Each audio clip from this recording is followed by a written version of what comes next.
Let's review the summary of equations that we found useful in our last section of study, where we introduced the concept of entropy. So we introduced both power and refrigeration cycles, where we have two kinds of refrigeration cycle. We have what would be a classical refrigeration cycle, keeping the cold side cold. But we also have a heat pump, which has the same schematic as a refrigeration cycle, but its intent is to keep the warm side warm. And we know that for any cycle, the change in energy, or the change in any property for that matter, has to equal zero, because the cycle always ends at the same state that it begins. Another way to look at that is to say that the energy input to a system during the cycle has to equal the energy that exits the system during that cycle. Now, if we do write an energy balance for any of these cycles, we come up with the same energy balance. And this is true of all power, refrigeration, and heat pump cycles, that the work of the cycle is equal to Q sub H minus Q sub C. Now, we analyze the performance of a power cycle by describing its efficiency. And performance is always what we want divided by what it costs us to get it. In a power cycle, we want the work output of the cycle. And what it costs us is the heat input from the high temperature reservoir. Well, invoking an energy balance to rewrite the work of the cycle, we can rewrite that as QH minus Q sub C divided by Q sub H, and we end up with the efficiency of a power cycle is 1 minus QC over QH. Now, for a refrigeration cycle, our performance measure is not efficiency, which is always less than 1, but a coefficient of performance, which is always greater than 1. So for a refrigeration cycle, we'll write the performance term as beta. That's the coefficient of performance. And it's still what we want divided by what it costs us to get it. Well, what we want in a refrigeration cycle is Q sub C. That's what keeps the cold side cold. What it costs us is the work that we have to input to the refrigeration cycle. Well, invoking the energy balance, we can rewrite beta as QC over QH minus QC.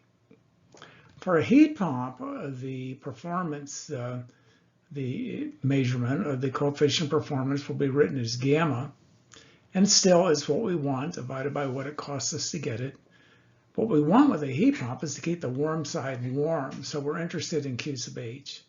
What it costs us is the work that we have to put into the cycle, and using an energy balance for the work, we can rewrite gamma as QH over QH minus QC. Now, when we have reversible cycles, and only for a reversible cycle, the ratio of Q sub C over Q sub H is equal to TC over TH, which is the temperature of the cold reservoir divided by the temperature of the hot reservoir. So for a reversible power cycle, where we have the maximum theoretical efficiency that can take place between two thermal reservoirs, we can write that equation as 1 minus TC over TH. For a reversible refrigeration cycle, the COP is beta max, which can be written as TC over TH minus TC. And for a reversible heat pump COP, gamma max can be written as TH over TH minus TC.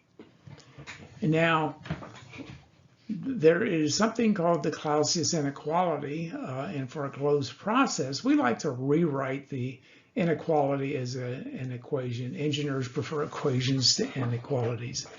And what the Clausius inequality says, or in our case, the Clausius equation, it says that the entropy change in a system during a process is equal to the entropy transferred in plus the entropy produced within the system by irreversibilities. So we can write that as delta S, which we would say is S at the final state minus S at the initial state.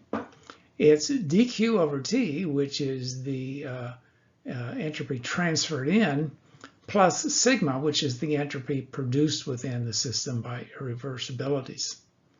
Now, for a cycle, the entropy at the end point has to equal the entropy at the beginning point because entropy is just another property.